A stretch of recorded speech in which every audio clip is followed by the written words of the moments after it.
Good afternoon, everyone. Thank you for making the time to join us this afternoon. My name is Daniel Wasserman Soler, and I'm the director of the Lumen Christi Institute. The Lumen Christi Institute was founded in 1997 by Catholic scholars at the University of Chicago who wanted to promote the Catholic intellectual tradition as a vital part of the culture of the university. And our mission today continues to be to support a dialogue between the Catholic intellectual tradition and the secular university. Our program today is entitled The Quandaries of Biotechnology, Theory and Practice.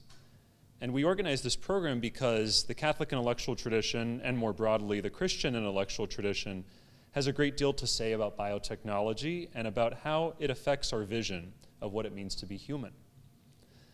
At this moment, I'd like to thank the program on medicine and religion at the University of Chicago for co-sponsoring this talk. I also would like to thank the Center for Healthcare Ethics at St. Louis University. And finally, I'd like to thank the John Templeton Foundation, whose generous funding made this program possible. And now, I would like to introduce our moderator, Jeffrey Bishop, who will then introduce our speakers. We will have two speakers and then have time for Q&A afterward, and then there will be a reception.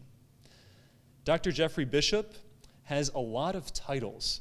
He is the Tenet Endowed Chair in Bioethics. He's also a professor of philosophy, a professor of healthcare ethics, and a professor of theology. His MD is from the University of Texas, and his PhD is in philosophy from the University of Dallas. And he also has degrees in theology and zoology. He's published in bioethics, philosophy of medicine, history of philosophy, medicine, and spirituality. And his recent publication includes his 2022 book, Biopolitics After Neuroscience, Morality, and the Economy of Virtue. And he's also the author of The Anticipatory Corpse, Medicine, Power, and Care for the Dying, published by the University of Notre Dame. Professor Bishop.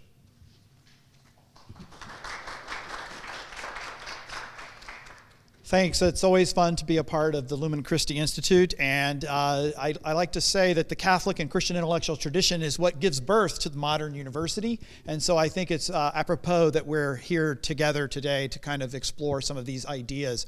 And it's also a joy to introduce these two because I've known both of them, and they're both one of them is a fixture of the University of Chicago. He's been here for 50 years now, Stephen Meredith. He also was the professor of the other speaker up here, Kyle Karches, who did his MD degree here at the University of Chicago. Kyle, actually, his chair is right over there. He's looking at it longingly. He used to sit right up there. And so we got the band back together again for you guys. So first we're going to start with Dr. Karches, who, as I said, did his MD here at the University of Chicago, residency here at Chicago as well, and then he did his PhD with us at St. Louis University, and he's now on the faculty at St. Louis University.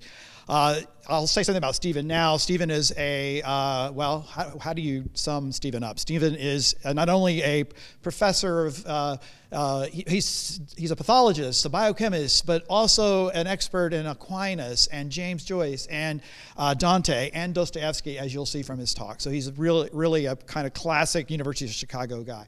So we're going to start with Kyle, and then after Kyle is done, we'll go straight into to Professor Meredith. We wanted to get people who did things, who practiced medicine and who practiced science to be our first speakers, and for them to be the ones to engage science and technology here. So we'll turn it over to them now.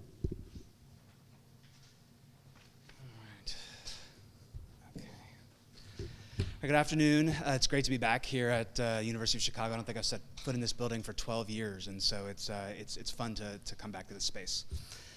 So my talk is entitled Medicine Within the Technological Enframing.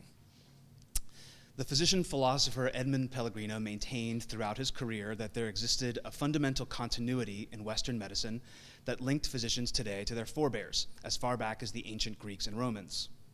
For example, he argued that the ends of medicine today are humanitas, love of humanity, and misericordia, the practice of mercy, and he based this assertion on the works of Scribonis Largus, physician to the Roman Emperor Claudius in the 1st century AD. He also often held up Hippocrates as an exemplar for contemporary physician practice.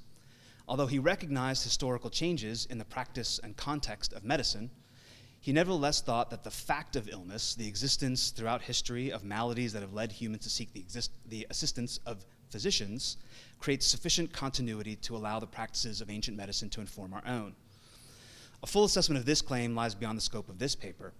My concern here has more to do with a tendency that arises from this line of thinking, in which physicians and other commentators posit a kind of Edenic narrative, according to which a morally pure medicine comes to be corrupted by a malign external influence.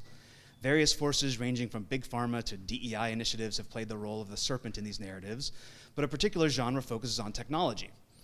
In the most nostalgic of these stories, medicine's 20th century golden age ended once some new device, such as radiological imaging techniques, computers, electronic health records, telemedicine, and the current target of many a journal article, artificial intelligence, encroached on physicians' territory. Indeed, I myself have contributed to this genre, having written articles critical of both telemedicine and artificial intelligence. Yet the introduction of these technologies into contemporary medicine continues unimpeded. Multiple companies are racing to develop AI devices that not only function well in medical spaces but raise revenue, and I expect that we will see them used widely by the end of this decade. This trend raises a question for medical critics of technology. Why, if technologies are not essential to medicine, do physicians seem so eager to use them? If technology is a malign external force, why is medicine so powerless to resist it? I will argue that it is not, in fact, external to contemporary medicine. Rather, contemporary medicine has become essentially technological in the way that it treats both sides of the doctor-patient relationship. I'll illustrate this point with descriptions of various aspects within contemporary medicine with which I've become well acquainted in my own practice as a general internist. In asserting that medicine has become technological, I'm not merely making the banal observation that technological devices are everywhere in contemporary healthcare, although they are. Rather, I claim that medicine is technological in the sense that Martin Heidegger described in his essay, The Question Concerning Technology. Heidegger argues that the essence of technology is not a device, but rather what he calls enframing, a kind of instrumental reason that conceives of the world, including other persons, as standing reserve, intrinsically meaningless raw material awaiting the imposition of the human will to optimize it towards some purpose. In this paradigm, technology challenges forth. It foregrounds those aspects of the world that are available for efficient manipulation and obscures all else, concealing the true natures of things.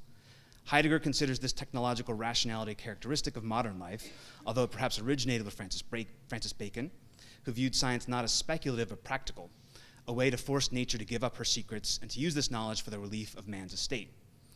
In time, this imperative of technological mastery, which had historically been intertwined with Christian beliefs about human nature and purpose, becomes an end in itself.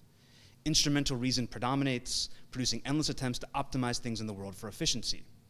Ultimately, technology forms a double hermeneutic loop. What purports to be a neutral way of understanding the world shapes human self-understanding. So humans themselves become objects whose energies can be scientifically controlled and released to the neglect of beliefs, meanings, and purposes as forms of causality that cannot be fixed by antecedent mechanistic conditions. Technology thus induces forgetfulness of the human purposes for which it was originally pursued, making it possible what Heidegger calls a bringing forth, in which one works with nature, including human nature, to develop its intrinsic excellence. This technological rationality pervades contemporary American medicine. Consider primary care, my own field, which may seem like the least technological field of medicine. Indeed, I chose the field in part because I hope to develop relationships with patients rather than becoming a kind of mere technician. Yet when I'm in clinic, my attention is constantly drawn away from the patient toward other tasks, which are mediated by one technology that has infiltrated all primary care offices, namely the electronic medical record. When I see a patient, the EMR immediately triggers a series of reminders on the screen in bright yellow boxes, instructing me to complete various tasks. Some of these will plausibly benefit the patient, such as quality measures for chronic disease management, preventive health measures, including screening tests and vaccines. Others are intended solely for billing purposes, such as updating the problem list, which contains the patient's complaints and medical conditions. Regardless, they are time-consuming. One recent study completed here at the University of Chicago estimated that the completion of all of these tasks for a standard daily panel of patients in a primary care clinic would require 26 hours of work. The official justification for these practices is the rational application of science to improve patients' health. But of course, health, like love and other human goods, is shaped by cultural meanings and traditions and does not exist in brute, timeless scientific isolation as an object of medical study. In fact, what really motivates hospital systems to implement such measures is an increase in revenue. Payers such as Medicare will reimburse at higher rates those institutions that deliver quote-unquote high-quality care, where quality is defined simply in terms of the completion of these tasks in the EMR. These incentives explain why large private equity funds and major corporations such as Amazon, Walmart, and CVS have collectively spent $50 billion competing to purchase or build new primary care practices in the United States. Economies of scale will favor whichever entity can successfully impose these measures on the most patients. This corporatization of healthcare has effects for both patients and physicians, which were foretold, ironically, by the motto of the 1933 World's Fair that took place here in Chicago. Science finds, industry applies, man conforms. On the patient side, one can perceive a link between Heidegger on technology and Foucault's notion of biopower, which he called a technology of power for managing human bodies. This apparatus of government and corporate power looks upon the population as a kind of raw material to be optimized and from which resources can be extracted for the enrichment of others. Meanwhile, as physicians' workplaces become increasingly dominated by impersonal bureaucracies and devices, physicians are ever more alienated from their work. Marx described alienation as a condition in which the worker, quote, does not feel content but unhappy, does not develop freely his physical and mental energy, and therefore only feels himself outside his work, and in his work feels outside himself, end quote. Alienation develops as machines, rather than human wants or needs, come to dictate the pace of work. Instead of having time for discernment and judgment about what might be best for the individual patient in his or her circumstances, the physician must simply apply quality measures to each patient over and over. The physician no longer cultivates a unique relationship with the patient, but rather becomes a fungible representative of the institution.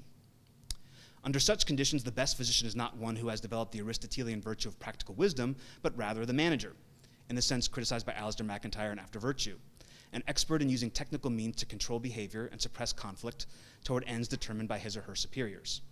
At the same time, physicians find themselves ever more subject to tailorist techniques of scientific management, such as time motion studies and productivity measures that will be familiar to any physician working today for a large institution or system, as most of us do. Whereas Aristotle had argued that social life ought to help individuals develop the virtues, forms of excellence that emerge from human nature, health systems and other social institutions today treat social life itself as a technology, in which various artifices are deployed to motivate fundamentally selfish individuals to cooperate. To quote T.S. Eliot, we dream of systems so perfect that no one will need to be good. The end result is a technosocial milieu in which, as Heidegger argued, instrumental reason predominates. Physicians and patients are treated not as rational agents exercising discretion and cultivating their own excellence in pursuit of health, as they understand it, but rather challenged by social mechanisms and physical devices to conform themselves to impersonal standards. Thus, medicine works better the more machine-like both parties become, and relational goods such as empathy seem superfluous. As David Yu, medical director of a large Southwest US health system, put it, quote, we see the hospital as a factory and our hospitalist group as an assembly line that is in the business of manufacturing perfect discharges, end quote. Arguably, this tendency in medicine is not new. In his book, for example, Jeffrey Bishop follows Foucault in tracing the medical gaze, which objectifies and applies instrumental reason to the human body, to the 18th century. Others look farther back in history. Yet I would argue that this trend is accelerated in the 21st century due in part to the sheer number of resources, public and private, that have been dedicated to these efforts to manage the population by the application of newer and more effective techniques. As Heidegger and other critics have emphasized, technology is no mere tool, but rather recursively shapes human perception and action in a hermeneutic feedback loop. A person holding even a simple tool, such as a hammer, has possibilities open to him or her that would not be available otherwise, and therefore conceives of himself or herself differently. So too, in elaborating techniques to control the human body, contemporary medicine focuses attention on those aspects of human life that are amenable to such control, and encourages optimism about the prospect that medical technology will continue to overcome the limitations of human nature. Because medicine is bound up in this technological enframing, it cannot resist applying new technologies that extend its reach. As an example, consider the practice of NRP, or normothermic regional perfusion, that in the last 5 years has become widely practiced for vital organ procurement throughout the United States. In this procedure, after a dying patient goes into cardiac arrest, a surgical team waits 5 minutes and then connects the patient to ECMO, a heart-lung machine that circulates oxygenated blood throughout the body and indeed typically restarts the heart, thus preventing any further ischemic damage to transplantable organs. However, in order to preclude the possibility that the patient might recover to the point of regaining consciousness or motor function, the surgeon simultaneously clamps the carotid arteries, ensuring that the brain will continue to degenerate from ischemia to the point of quote-unquote brain death. An ethics statement from the American Society of Transplant Surgeons concluded that this procedure might be morally obligatory because of how much it expands the supply of undamaged organs for transplant. In effect, this practice converts human death, which is by nature a process, into a moment, the time of cardiac arrest, after which the body becomes quite literally a source of raw materials that must be optimized in order to extend human life in aggregate. Medicine's acceptance of its quest to overcome the unchosen limitations of human death have made this procedure not merely conceivable, but widely practiced in the US, including at Catholic hospitals. As another example, consider plastic surgery. The number of elective cosmetic procedures reached an all-time high in the US in 2022. Increasingly, such surgeries are performed at younger ages, not only for cosmetic reasons, but also in rarer cases, reconstructive surgery for gender reassignment in children. Whether or not such interventions can be morally acceptable, they certainly seem to bespeak a technological orientation toward the human body, in which a surgeon challenges it forth, conforming it to the will of physician and patient. The availability of this technology makes possible the idea that one can and perhaps should control one's own body, encouraging further expansion of the technology. After all, human bodies have inherent limitations. They are sexed, they age and die, and we have no choice in these matters. In the face of these apparent inevitabilities, many patients in our technological era find comfort in reports of medical progress that seem to offer a modicum of control over the body, or even an escape from its limits. Among the effects of the use of this technology is the substitution of the artificial or imitative in place of the natural, so that over time the distinction between them becomes untenable. Heidegger's call to bring forth or cultivate nature becomes illegible, insofar as technology constitutes the world, including the body, as raw material upon which the human will must be imposed for it to have any meaning whatsoever. A final example is the prospect that artificial intelligence might come to replace human physicians. A Silicon Valley startup called Forward has made the most dramatic attempt at such replacement to date, having placed quote-unquote care pods in shopping malls and other public places that offer fully automated diagnosis and treatment powered by generative AI. Yet other companies are racing to bring AI tools to the medical market in more subtle ways, such as scribes that write physicians' notes for them. If my above description of contemporary primary care is correct, then these AI tools will owe their success, such as it is, just as much to medicine's own technosocial imaginary as to advances in AI itself. In other words, physicians can only be replaced to some extent by AI because healthcare has already been made robotic. And AI might very well write a physician's note today because in the era of the EMR, these notes are not records of a physician's relationship with individual patients, but rather have become entirely a tool to maximize billing, filled with boilerplate language and automatically generated data to the extent that the physician and patient as unique human beings have already been effaced. ChatGPT can likely already write notes that are just as high quality, quote unquote, as the average physician's note today, and it seems inevitable that it will do so once the financial incentives are aligned. Yet this replacement is only conceivable because physicians have already forfeited any conception of the note as an aid to their thinking about their patients, a tool that brings forth their own excellence and helps them attend to their patients. Medicine arrives at this outcome even without AI, so physicians can hardly resist a technology that merely ratifies this transformation. These trends suggest that any Edenic narrative of contemporary medicine as a natural human practice threatened by the encroachment of technology cannot be sustained. Lacking a coherent account of the goods toward which its instrumental reason ought to be directed, it seeks instead to expand the ambit of that instrumental reason. Although many individual clinicians lament the increasing use of devices and other technologies in medicine, the profession finds itself unable to resist them, having already given itself over to enframing the essence of technology. As Heidegger's analysis makes clear, these devices are symptoms of a deeper malady that is moral and indeed spiritual. As Peter Harrison points out in his Territories of Science and Religion, Christian belief motivated many of those who originated the technoscientific project, including Bacon himself. Yet for many of us moderns, technology has eclipsed Christ as Savior. Our faith that instrumental reason will bring about an earthly utopia has substituted for belief that divine grace, offered to all by Christ on the cross, will unite humanity with God and his kingdom. In medicine, these utopian aspirations create desires to optimize the human body and overcome its limitations. Yet when this project inevitably fails, since we remain as ever susceptible to disease and death, physicians and patients within the enframing can only comprehend the constraints of human nature as oppressive and meaningless, rather than occasions for discernment and possibly for God's grace. Because technology cannot ultimately satisfy the human yearning for transcendence, its triumph in medicine may ultimately appear rather banal. For example, we can glimpse the incipient AI revolution in medicine in the company ServiceNow, which is attempting to create AI tools capable of replacing humans in such roles as customer service and human resources. We've all had, I imagine, the soul-crushing experience of calling a customer service line, working through the interminable menu of options, hoping desperately and with increasing frustration that we will eventually encounter a genuine human being. Now imagine having no hope whatsoever of talking to another person, and you will foresee the world that ServiceNow is bringing into being. Indeed, it is one of the only AI companies that has already become profitable, suggesting its model will be applied even more broadly. Within medicine, one suspects that the first workers to be replaced by AI will not be physicians, but rather the social workers, medical assistants, nurses, and others who actually help patients navigate the labyrinthine healthcare system to meet their needs. Yet these are precisely the jobs that are already subject to staffing cuts in many health systems, precisely because they do not generate value. Again, the coming technological future of healthcare will take the shape we have already given it. Part of what we want when we call customer service is to find someone who will listen to our complaint, even though we must suspect that they may not ultimately be capable of solving the problem. We hope not only to have the problem solved efficiently and effectively, even though after a sufficiently long time on the phone we'd settle for this outcome, but also to be heard and recognized by a fellow human being. We want someone to attend to us uniquely, not just to be shunted into a pre-existing decision tree. Today, these moments of encounter are increasingly rare and therefore increasingly precious. They are moments in which what we receive exceeds our needs, our expectations, and even what we paid for. Moments of excess, of gratuity, of gift. If this hope is present even in such a relatively trivial setting, it's present even more when a patient seeks out a physician. Certainly patients want efficient and effective solutions to the problems that beset them. Yet if they also encounter a human being who attends to them and cares for them, they might experience it as a gift, one that contributes in some small way to their healing.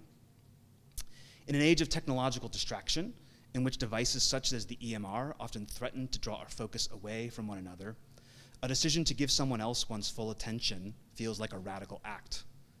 The terms attention and attending, as in attending physician, derive from the Latin attendere, which means to turn or stretch toward, suggesting a capacity to engage with and care for something.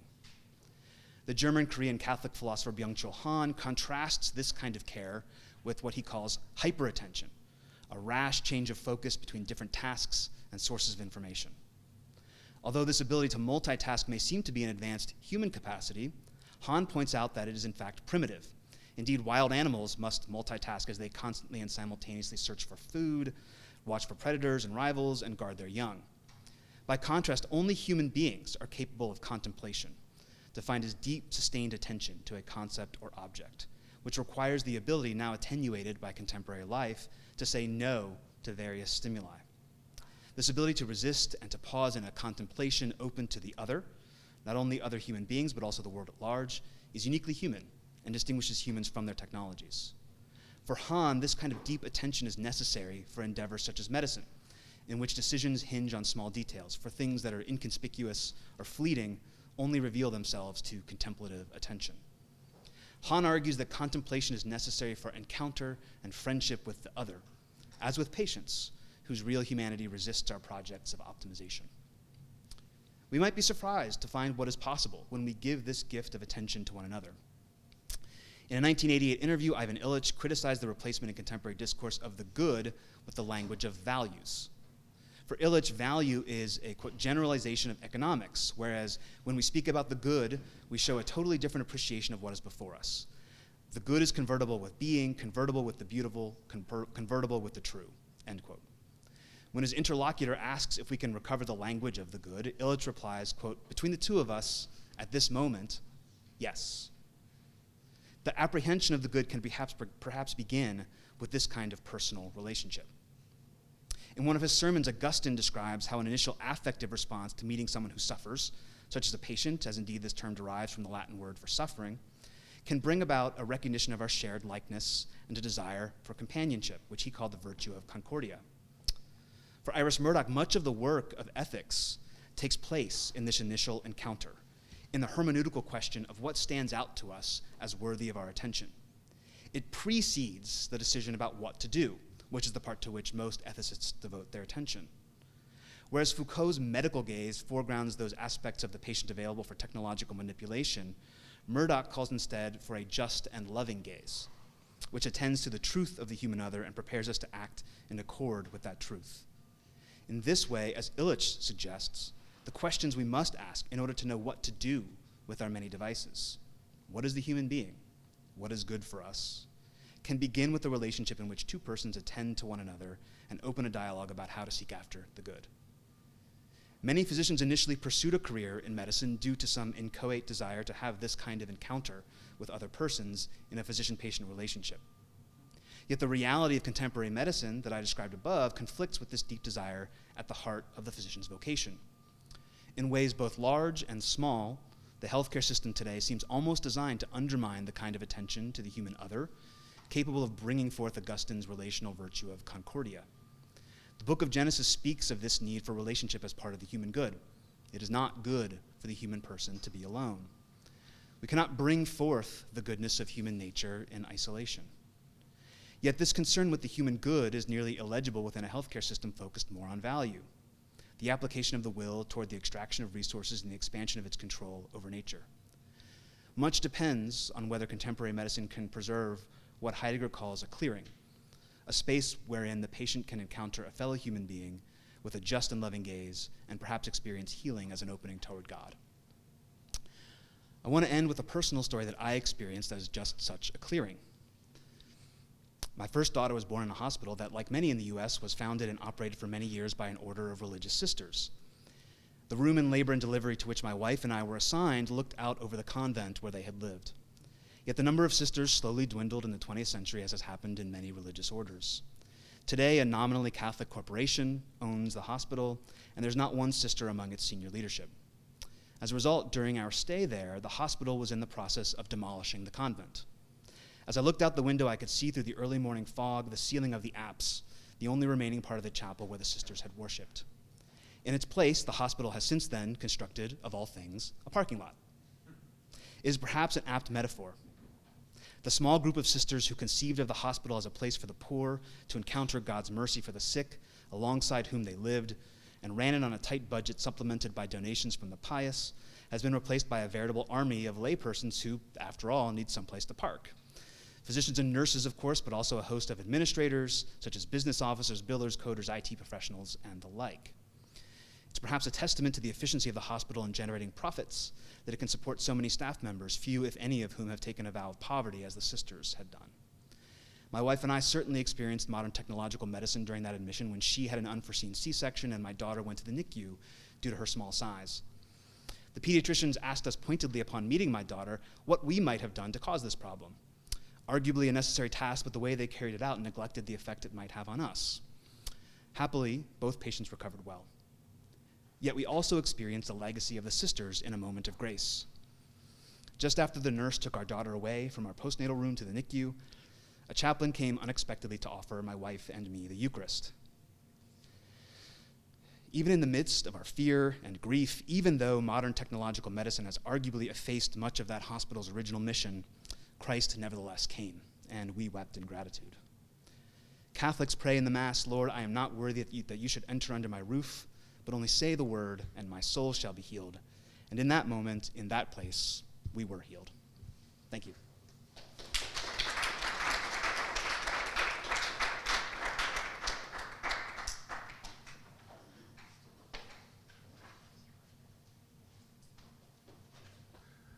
Hi, everybody.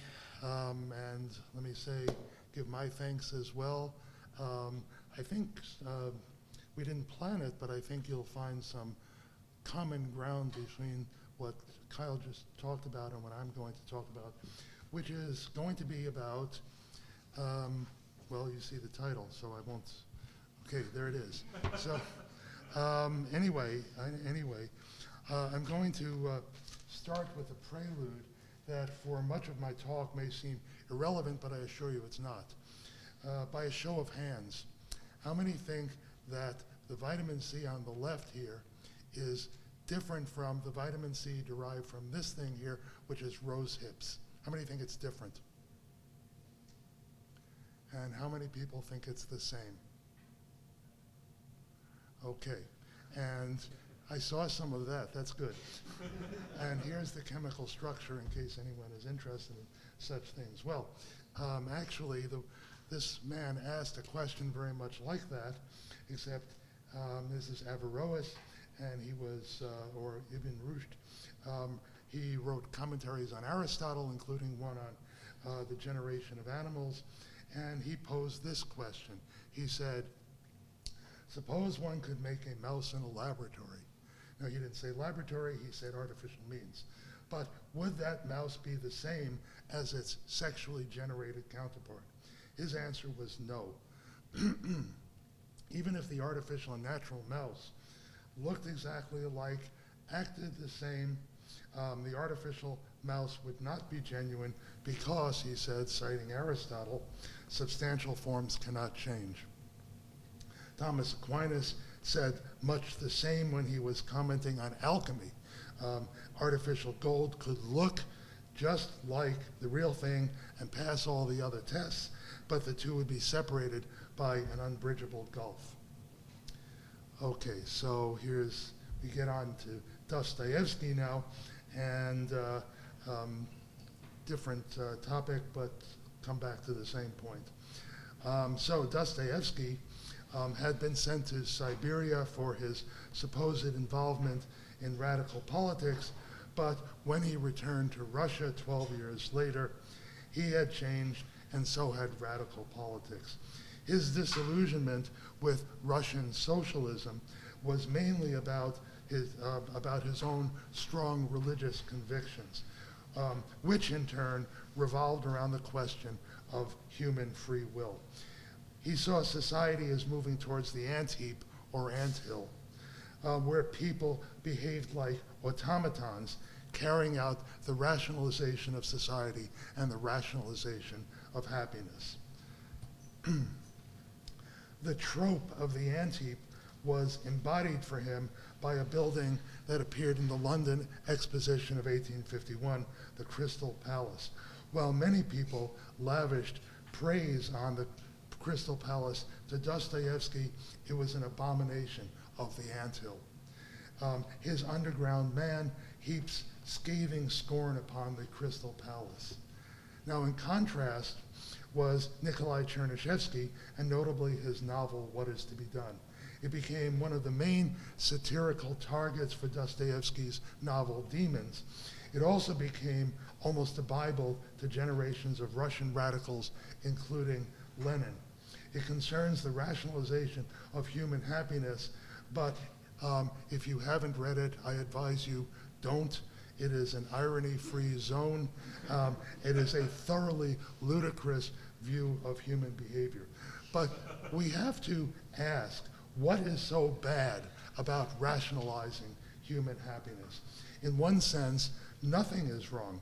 And I would say that Dostoevsky, in this and in his religious views, was really a rationalist malgré lui. But for Dostoevsky, the problem was that secular humanism, morality derived entirely from human reason but divorced from God, was just nonsense. This, I think, was the thrust of all of his post-Siberian fiction. If the human concept of the good is severed from the true source of the good, which to Dostoevsky could be only God, then humanitarian impulses will inevitably be supplanted by human egoism. So I'm going to talk a little bit about the brothers Karamazov and his masterpiece and last novel, and the figure of the Grand Inquisitor, who was the model for one of the central characters of Aldous Huxley's Brave New World. Now, Brothers Karamazov concerns 3 or possibly 4 brothers, of whom I'm only going to talk about 2. Alyosha is a novice at the local monastery, and he is attached to an elder named Father Zosima. Ivan is considered a brilliant intellectual. He studied the natural sciences at the university and has a reputation for being an atheist, though I would say that the situation is not quite as simple as that. The philosophical heart of the novel takes place in a triad of chapters that I have listed on the bottom of the slide here, and I will summarize the first 2 of these by saying only that this is the most powerful statement of the evidentiary problem of evil against the existence of an all-powerful and loving God that I have ever read. Now, Dostoevsky set an incredibly high bar for himself here, but I think he knew exactly what he was doing. Ivan's tirade about cruelty to his children is so powerful that some readers doubt that Ivan was ever truly rebutted. Now, one can easily extend Ivan's argument about cruelty into horrifying diseases that children and others suffer. His argument culminates in a challenge to his pious brother. I'm not going to read the whole thing, but Ivan asks whether Alyosha could build the edifice of human destiny, but this would require that the torture of one small child. Would he do that? And Alyosha, of course, cannot agree to that. No one possibly could under those, when it's phrased like that. Now, what Alyosha soon realizes is that he has been tricked by Ivan's rhetoric into a rejection of God's creation.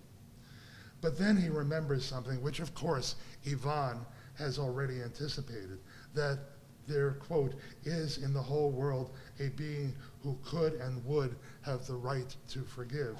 For the Christian, of course, this is Christ himself, but as it turns out, Ivan has a quarrel with God the Son as well as God the Father. And this is where the Grand Inquisitor enters. Now, this chapter, the Grand Inquisitor, is supposed to be Ivan's composition. He calls it a poem. It's a rather complicated chapter. A lot of it revolves around references to the book of Revelation and the appearance at the end of time of the false prophet, who uses words like miracle, mystery, and authority improperly, which these words recur frequently in the chapter. Such references to revelations might be missed by a Western reader, but would rapidly catch the attention of a reader raised in the Russian Orthodox Church. Now, the premise of this chapter is that Christ has returned to earth in Seville, Spain, in the midst of the Inquisition. He performs some more miracles, and there he meets and talks to the Grand Inquisitor. Or rather, Christ listens while the Inquisitor talks. And here is a quote that captures a lot of the Inquisitor's message. With us, everyone will be happy, and they will no longer rebel or destroy each other, as in your freedom everywhere. Oh, we shall convince them. We shall convince them. What the Grand Inquisitor offers the poor, weak, stupid human is what Christ never would, which would be material abundance for the mere price of sacrificing one's free will. Not even overtly, but covertly, so that their feelings of self-esteem would not be damaged. Now, turning to The Brave New World, unlike most dystopian novels, think here of Orwell's Animal Farm or 1984, the leaders of the Brave New World are not cynics or hypocrites. They are like Dostoevsky's Grand Inquisitor in that they sincerely wanted and still want to improve the lot of human beings. The premise of the novel is this. A new global government, the world state, was set up by the few survivors of the cataclysmic 9-year war, which was followed by an economic collapse. It is the ultimate utilitarian state, designed for the rationalization of happiness. The leaders of the world state have seen the misery of deprivation, disease, and war, and they set out to conquer all these problems, and mostly they have succeeded. Now, an important part of their program was the rationalization of reproduction and child rearing. Basically, they eliminated pregnancies and families and substitute what we would now recognize as human farming or cloning. Although Huxley, writing in the late 1920s, did not have the term cloning. He called this the Bokanovsky process, but the more general term is ectogenesis, live births without the aid of a uterus. Now, very briefly, the main character in the novel is named John, and he's usually called the Savage because he was born in America, not Europe. His mother was exiled for the sin, in quotes, of becoming pregnant. In the novel, John comes to Europe and is at first very impressed with what he sees. So he recites these lines from Shakespeare's The Tempest. Miranda says these lines, and of course it includes the words Brave New World, which Huxley used very ironically to entitle his novel. Throughout the novel, John becomes increasingly disillusioned with the world state. And near the end, he gets to discuss it with one of the resident controllers of the world state, whose name is Mustapha Mond. And basically, Mond justifies the world state to John. So if you will, we have John and Mustapha Mond, and this is a direct transposition of the Grand Inquisitor justifying his actions to Christ. Now, Mond is not just powerful, he is also highly intelligent, a sensitive individual who, as I said, wants to make the world a better place sincerely and improve the human lot. Now, John has observed that in spite all of the wonders of the Brave New World, people here are pretty miserable. Why is that the case? I mean, after all, the world state has eliminated the drama of reproduction and child-rearing, the Sturm und Drang of intimate relationships, any difficulties about sex, sexual inhibitions, disease, hunger, and if you happen to get tense, there's a technological solution as well, a drug called Soma, and to keep people busy, there are a lot of high-tech amusements, bread and circuses, as Juvenal said. So why are people in the world state so miserable? Now, I'm going to give a kind of an answer to that question, but before I do, I want to sing a paean of praise to biotechnology. Even back when I was in medical school before the Civil War, there was a kind of mantra one learned, and people still say it today, primum non nocere, which means first, do not harm. Now, when we heard it back then, we all nodded wisely, because after all, it was in Latin, so it just had to be correct. But the fact is that no one ever goes to medical school in order not to do harm. You go there to do good. So let's talk about this disease. This is a blood smear from a patient with sickle cell anemia. You can see the sickle cells here in the center. There's one right here. Okay, so when I was in medical school, there was a 14-year-old kid that everybody knew because he was in the hospital all the time. He had every known symptom of the disease, and then some that we had never heard of. It was horrible to watch him suffer, and not least because there was so very little we could do for him. Now, as I think you all know, this disease is caused by the mutation of a single nucleotide in the gene for the beta chain of hemoglobin. And this leads to abnormal stacking of hemoglobin molecules, which causes red blood cells to sickle, and these sickled cells occlude small blood vessels. Now, as I'm sure you also know, this is the cold, hard math of it is that this mutation is called a balanced polymorphism.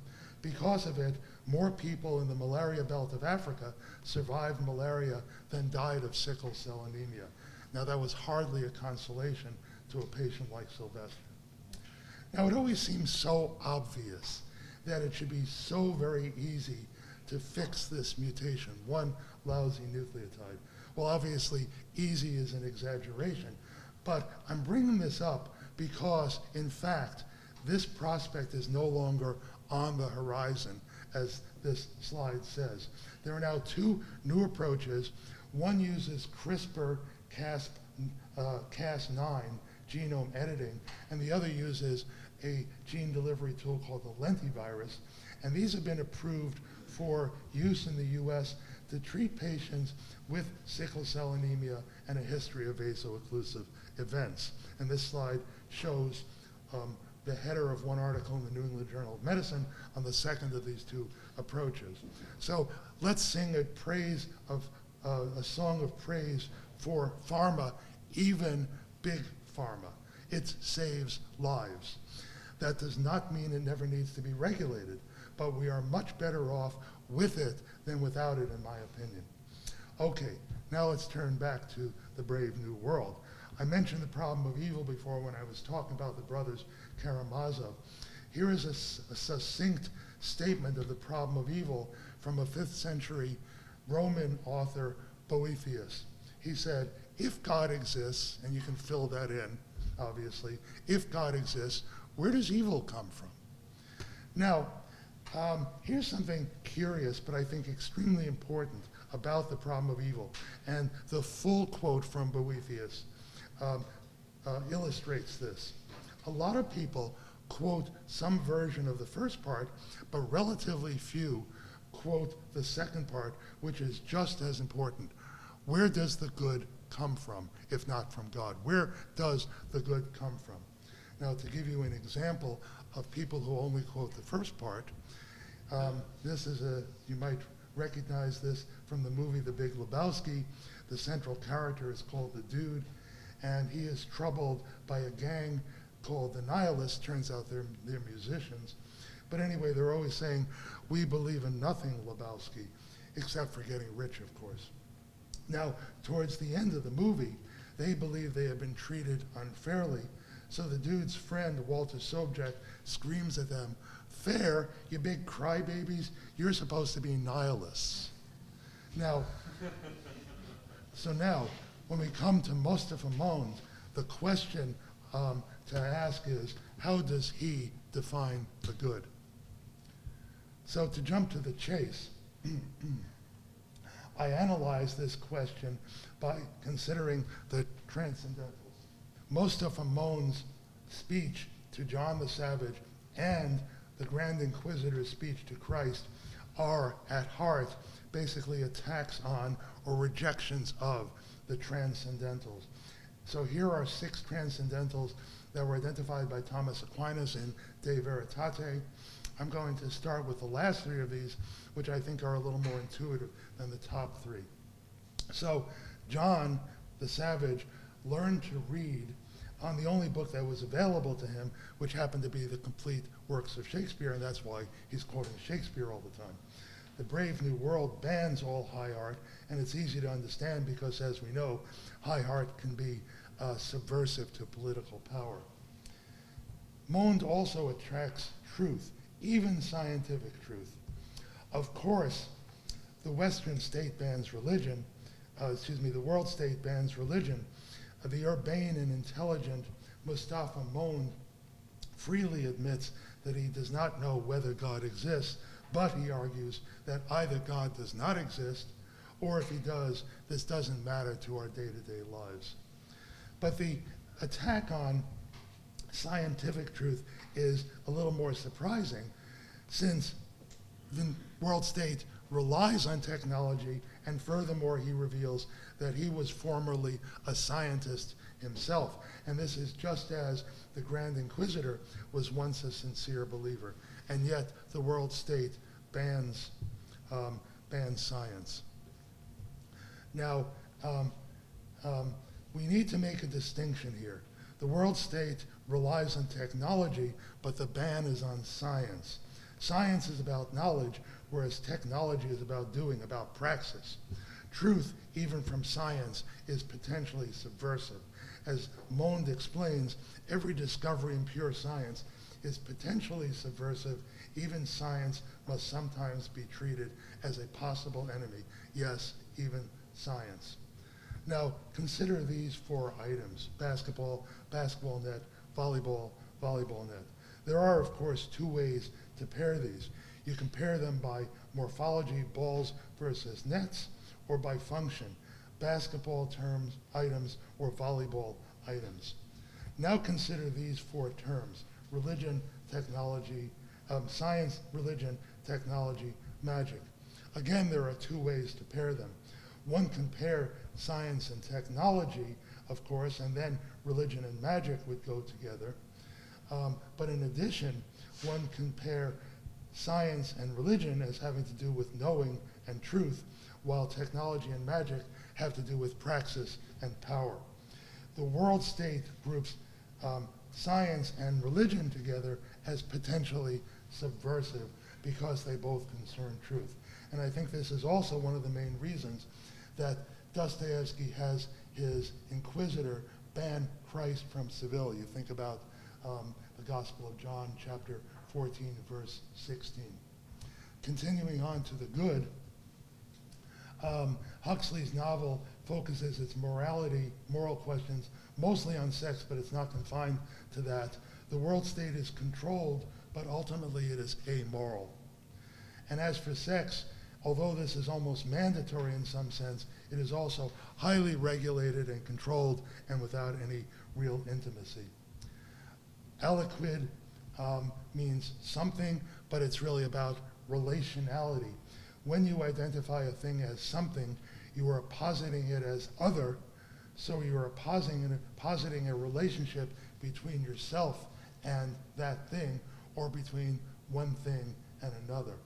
One of the main sources of dissatisfaction among the characters in the Brave New World is that familial relationships and all but the most superficial of interpersonal relationships have been banned.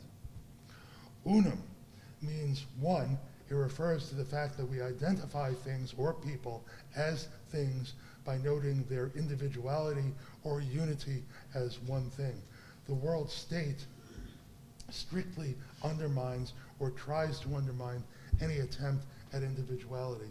Finally, and perhaps most importantly, res means thing.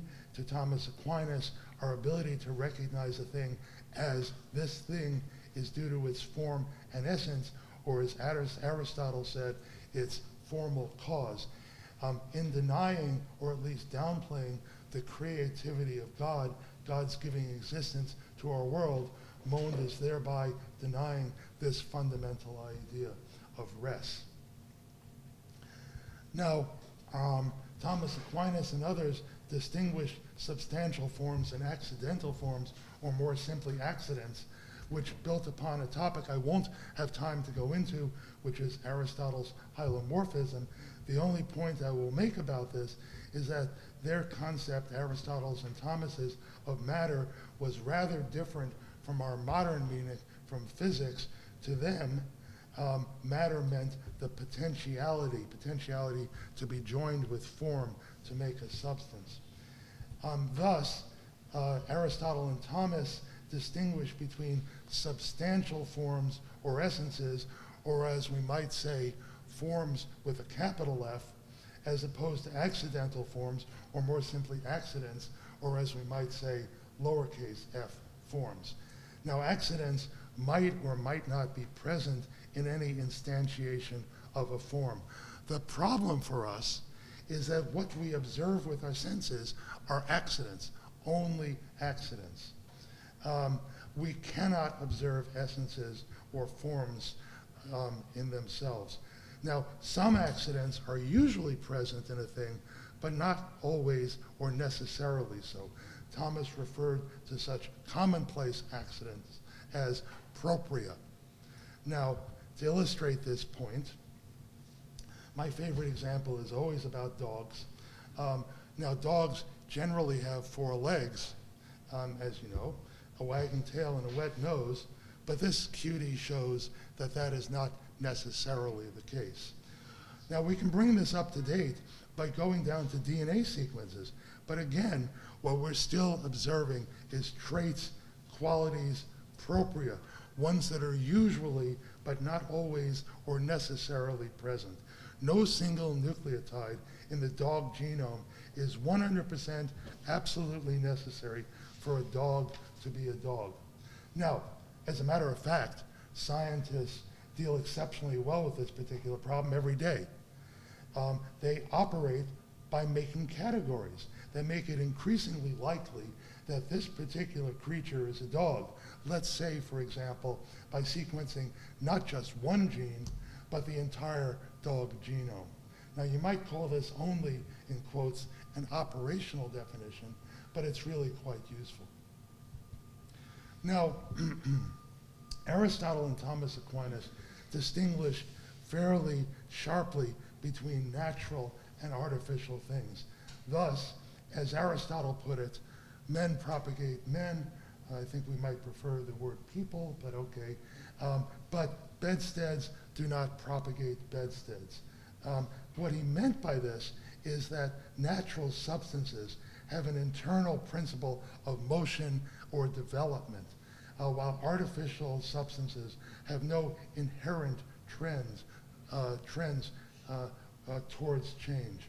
Now, from the perspective of medicine, this is also why living things can heal themselves, or at least try to heal themselves, while non-living things generally cannot.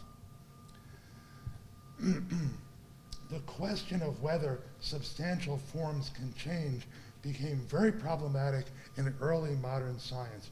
For Francis Bacon and Robert Boyle, for example, and for Boyle's philosophical progeny, John Locke, in part, but not completely, stemming from alchemy. John Locke, in particular, distinguished what he called real essences, roughly what Aristotle meant by the term essence, and nominal essences. The latter, nominal essences, refer to the categories we form from empirical data. But to rephrase Locke's question, the question is, why should we believe that real essences exist when the only things we ever observe are the qualities that go into forming nominal essences? Now, Locke's answer was that the concept of real essence was a violation of parsimony. It adds nothing to the concept of what we group together according to something's characteristics. Now, here is a quote from Francis Bacon, and now Peter Lombard's sentences cited Aristotle as claiming that the transmutation or substantiation of substantial forms, such as converting base metals into gold, is not possible, and a lot of scholastics agreed with that. But Bacon, Boyle, and Locke all disagreed with that. They all argued that such transmutation was possible, including the transmutation of base metals into gold.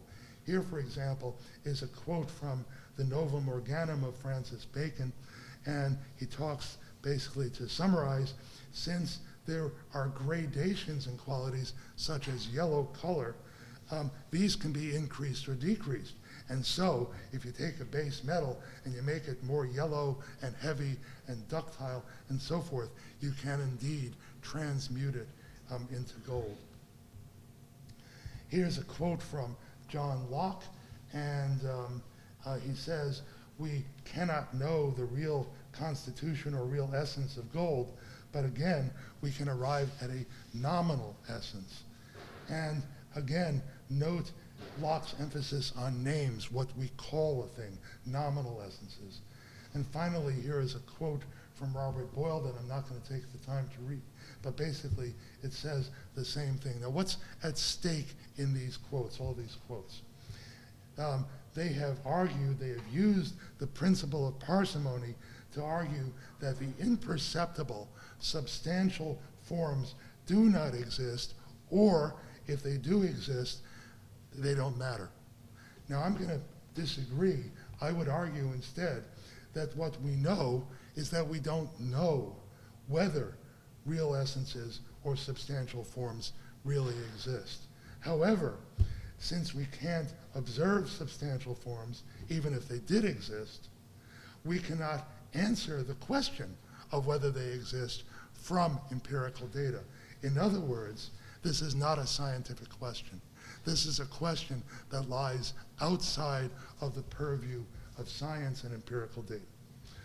I want to return now to the question with which I started, natural versus artificial vitamin C, or a natural or artificial mouse, or a human being.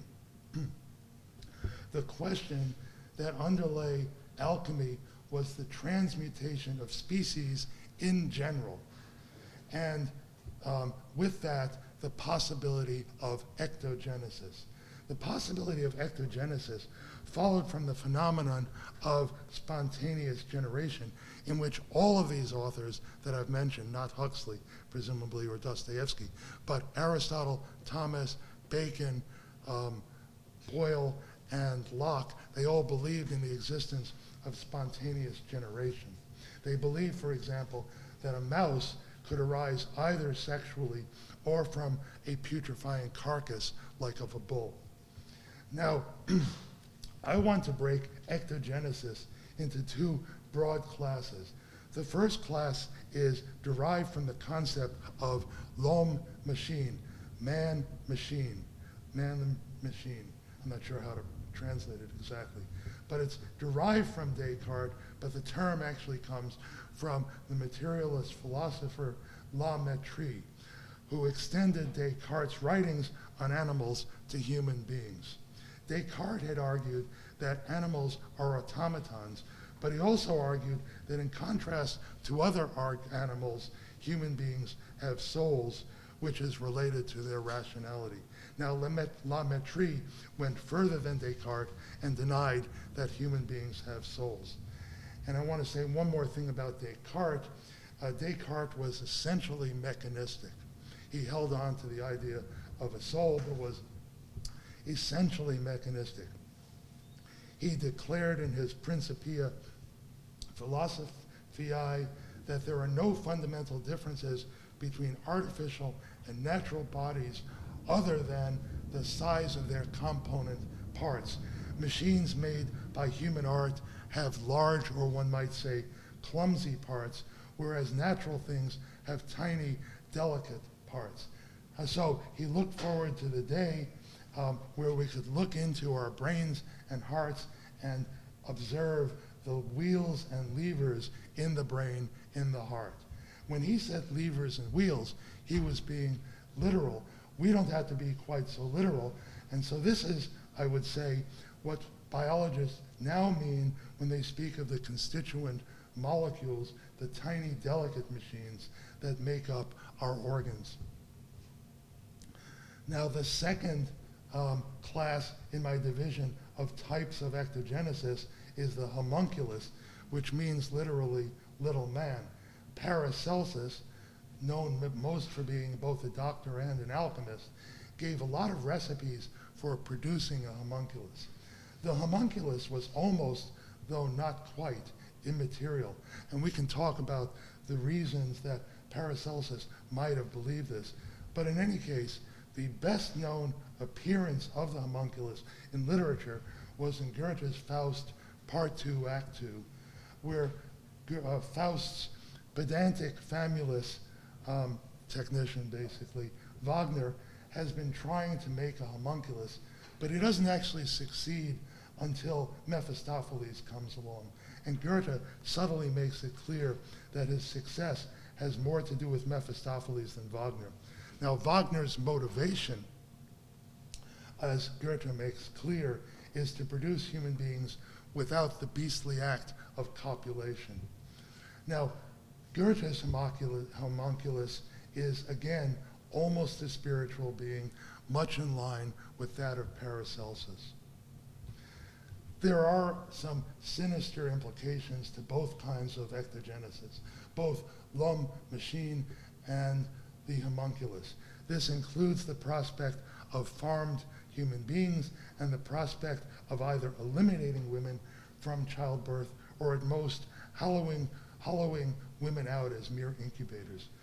But the contrast between them is that l'homme machine is soulless, or almost so, while the corresponding problem of the homunculus is its near immateriality or bodilessness.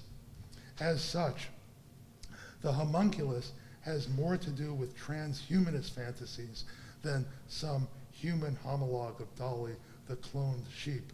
But both of these go against the conception of the human being from Thomas Aquinas in particular as a union of body and soul, a rational soul, as Thomas conceived of human nature. He saw both body and soul as absolutely necessary to human nature. We are neither a soul sadly weighed down by a body, nor a body occasionally decked out in the fine feathers of a soul. We are body and soul in complete symbiosis. This, I think, is a point that both L'Homme Machine and the homunculus miss. Thank you.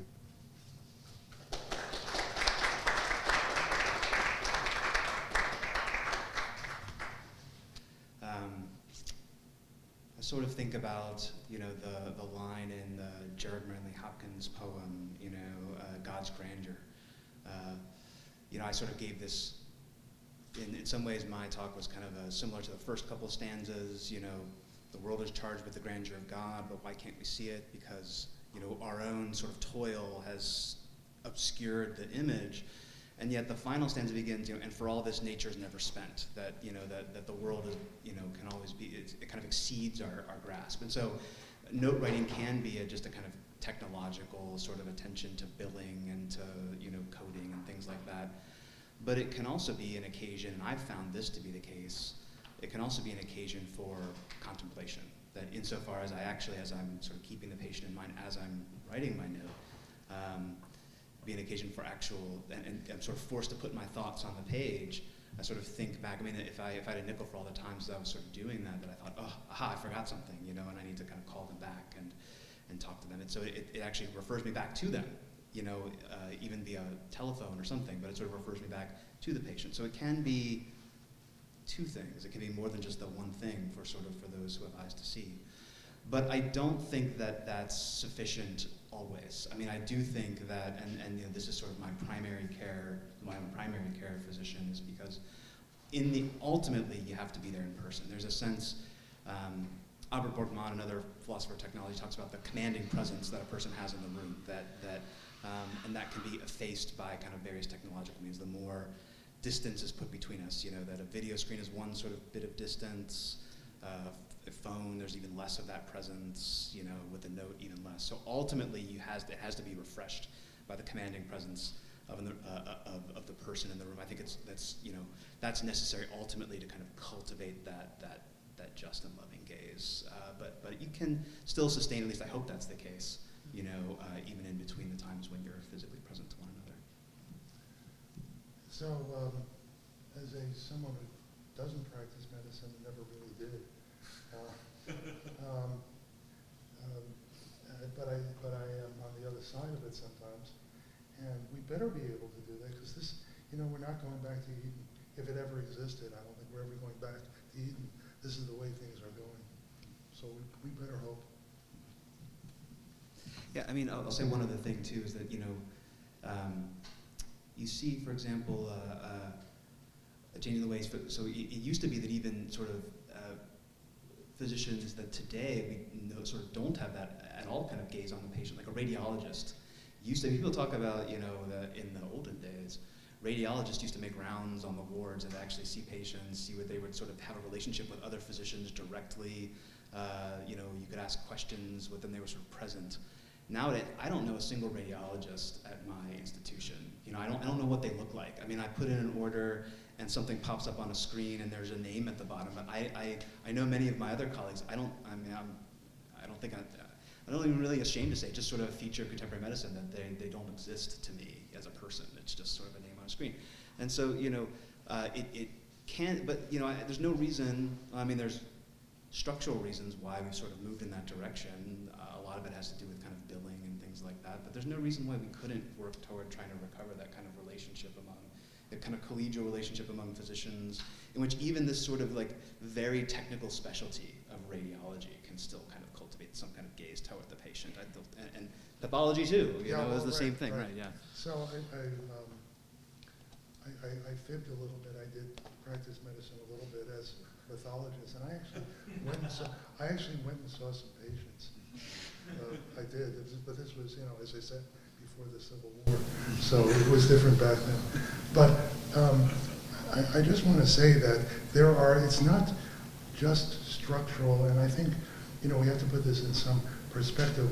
Why are radiologists, they're not even necessarily in the same building. They could be 50 miles away doing all their practice remotely. So, it's not just being mercenary or anything like that. There is so much more radiology now than there ever was. We can look inside the body in a way that is really a marvel to behold. And, So I think nowadays, so much of diagnosis and treatment depends on both radiology and pathology, both. How do you treat a patient? You first have to make a tissue diagnosis, and that's gotten vastly more complicated than it ever used to be. So there are a lot of good reasons why, there are good reasons as far as, in addition to the bad ones, why this has gotten this way.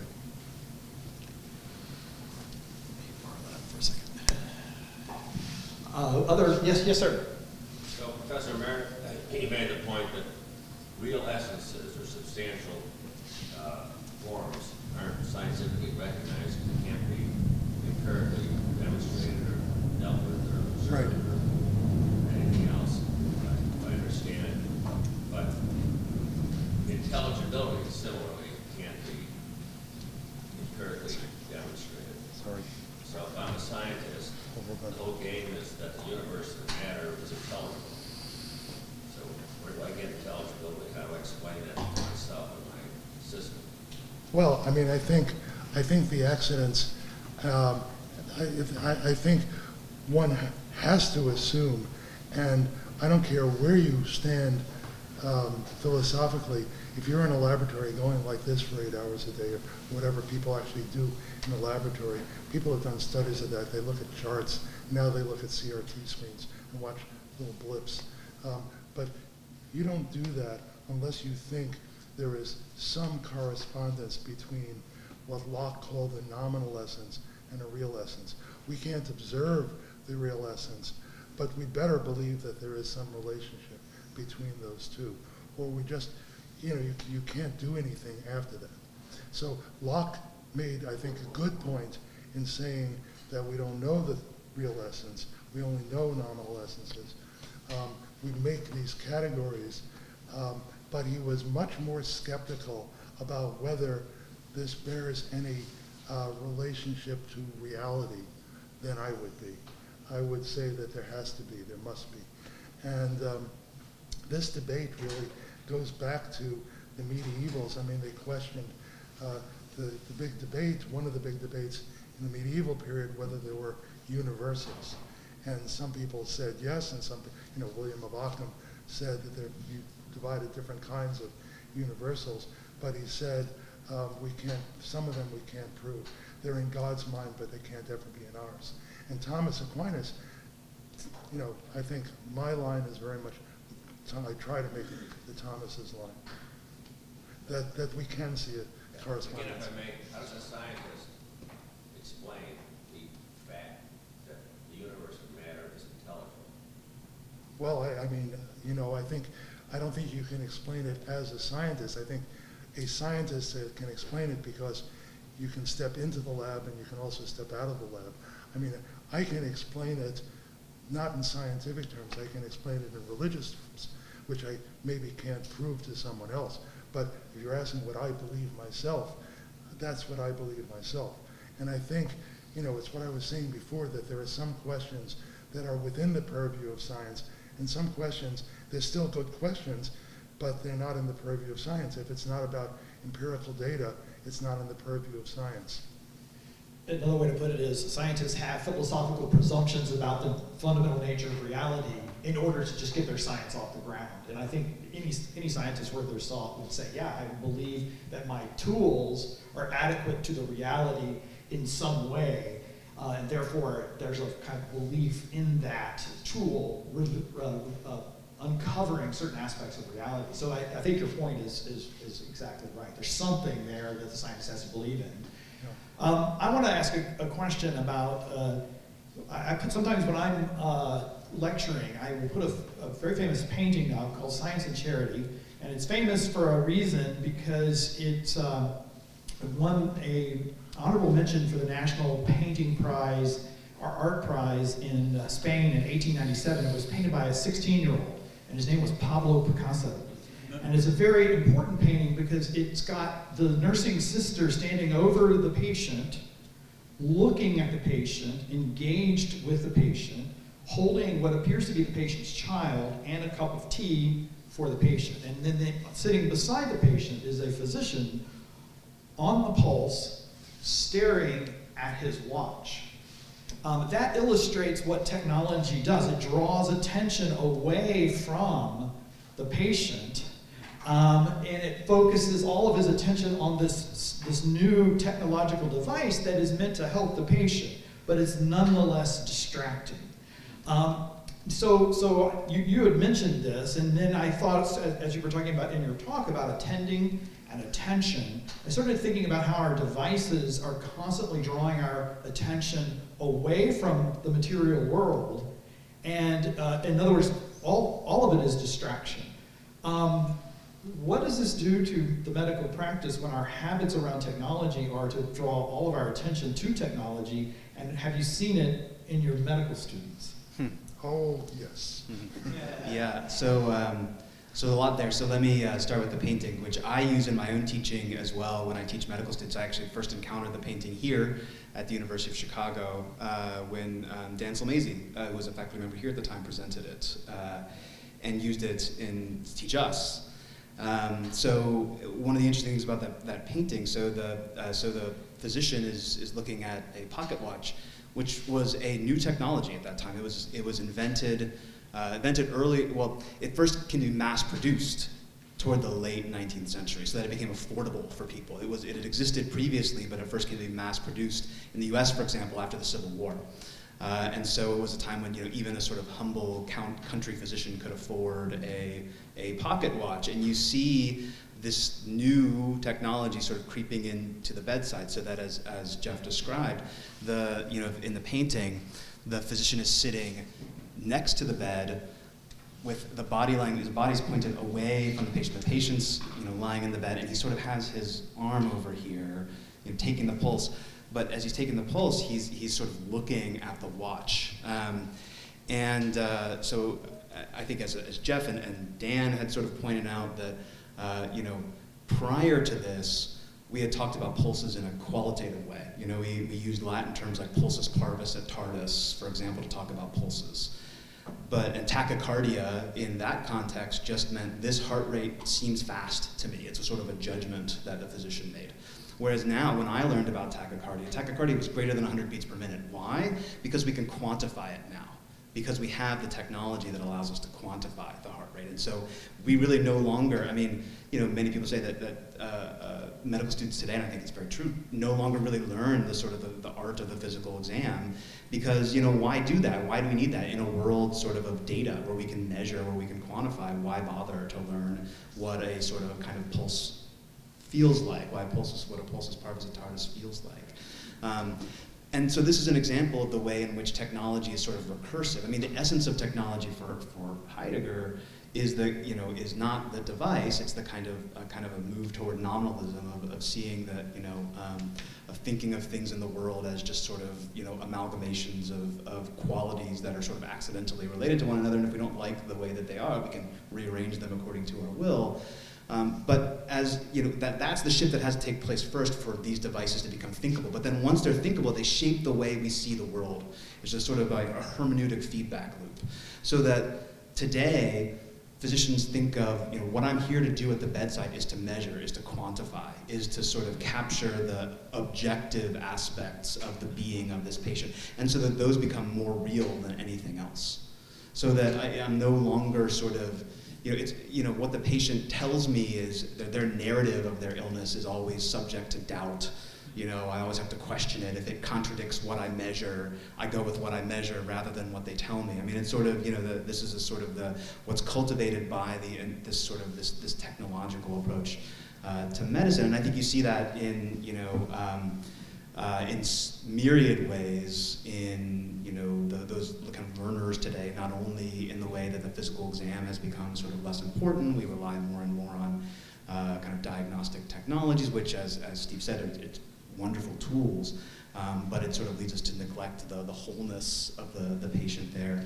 And then as I joked to Steve as well, I went to medical school here before the era of the smartphone, so I actually learned from him. I learned what he had to teach me, whereas today when I teach in medical school, it's a constant sort of struggle against the sort of the smartphone and what it makes available to students, as opposed to this sort of what I'm trying to kind of get across to them, and which is not just content, but I hope, a kind of role modeling of a certain approach to patient care and to thinking about and to collegiality and things like that, which can only be done in person and not via smartphone. But it's a constant sort of struggle to get that across. Yeah. So if technology is distracting to the practice of medicine, is it distracting to the practice of doing good science? That's an interesting question, but I think what I was going to say about medicine, I think applies even more to doing the science, which is that it's, you know, it's not merely about profitability, it's also about accuracy. I mean, you want to know what kind of medicine to give, and that might depend, for example, on how fast the heart is actually beating. You know, saying that it's fast may not be accurate enough, and maybe that's a kind of a trivial example, but there are thresholds where you treat and don't treat, and you know, this is rationalization of medicine has some problems with it, and you're pointing them out, and they're very real. But on the other hand, the reason we go to it, it's not only to increase our productivity, it may be that as well, but it's also to increase our accuracy or efficacy of therapy. Could we go to the question about artificial intelligence then, and talk about how it now is the thing that is asking the questions, and I think it's asking the medical questions, but it's also then giving the answers of what the diagnosis is, or what the diagnosis might be, what the treatment might ought to be, but then also artificial intelligence are also beginning to move their way into the laboratory. So, and they're beginning to say, it's there. It's there, and it's asking the next question. The artificial intelligence is telling us the next set of experiments we ought to be doing. So I'd like to hear you think about that. Well, okay, so I can give you an example of where I use artificial intelligence right now. There's a program, and John Jumper, he actually spent 6 weeks in my lab. He's going to win the Nobel Prize for this program that takes amino acid sequences and folds them into a three-dimensional structure computationally. He uses artificial intelligence, and he said, I heard him talk, he said, one of the things I had to do was put aside everything I learned in graduate school. Very happy to hear that. But there were all these physical chemical principles about how a protein folds. Get rid of that and let the AI just see some success stories. Okay, here's the sequence, here's a empirically determined structure. We have now maybe 100,000 such instances of that. Fold proteins, and I don't know how many of you saw 60 Minutes a few months ago, they showed robots playing soccer. If you didn't see it, just Google robots playing soccer. It's unbelievable what they can do. No one taught them how to play soccer. They said, make goals, and they did it. So I use AlphaFold, this program, to fold proteins that I don't know how to fold, for which there are no structures. I use that all the time now, and I have a whole project based on that. Maybe I'm deluding myself, but I don't think AI told me what question to dream up. But maybe that's because I'm so old. Maybe if I were younger and learning about it now, I would fall into that trap. I do worry about it, yes, absolutely worry about it. But I don't think it's a necessary thing that absolutely must happen. And it requires good teachers to tell students that you must ask the fundamental questions, not just get to the finish line. Well, I'd like to hear Kyle think about that as well. AI as kind of making decisions into the future about what ought to happen with a patient. Yeah, I mean, who can deny the sort of the revolutionary potential of AI in sort of certain areas like the one that Steve just sort of said, but as a physician who deals with persons, a protein is not a sort of a hermeneutic, rational animal. It can't sort of shape its own Doesn't have feelings. self-understanding. Right, yeah, it can't shape its own sort of self-understanding by categories that are sort of applied to it. Whereas we human beings are inevitably, narrative, hermeneutical creatures who inevitably will shape our own self-understanding by the ways. Steve pointed out, that in the early modern era, Hobbes, for example, wrote, what's the heart but a spring? What are the nerves but pulleys? We always sort of reach for the technologies that are available as sort of metaphors for our own self-understanding. Steven Pinker has famously wrote, the brain is a computer. That's all it is. It's just, the memory is just like a bulletin board or whatever, and sort of uses this. And so that this sort of makes AI thinkable. It's sort of not just thinkable, but the idea that it really can be a kind of replacement, that what it's doing is close to or is like or is what my mind does as I'm approaching, patients. And so it shapes, and that will recursively sort of shape what physicians think that we're doing in approaching patients, and maybe arguably kind of already has, because AI at that level, if you ask an AI like ChatGPT, what should I do about this individual patient? You can put in some symptoms or things like that, and it's basically, it will draw from, it's just a kind of a complicated sort of regression algorithm. It sort of draws from what's available kind of already about this sort of the stock of what's been written already to sort of make predictions. But that's at the, so it's drawing from sort of truth at the population level and applying it to the individual patient. And in some ways, like as I argued, we're doing that already to some extent. Already we've sort of thought about medicine that way. And so it sort of makes it easier for us to think of, AI can do that just as well as we do. But to go back to, again, I'm a primary care doctor. Of course, I'm trying to manage my population of patients, but I primarily think of myself as attending to individuals. And that sometimes, although in general, guideline-based care is good, there may be times that call for departing from guidelines, departing from what's sort of known at the population level, and humans are capable of that. But I sort of wonder whether AI will achieve that capability. Thank you all.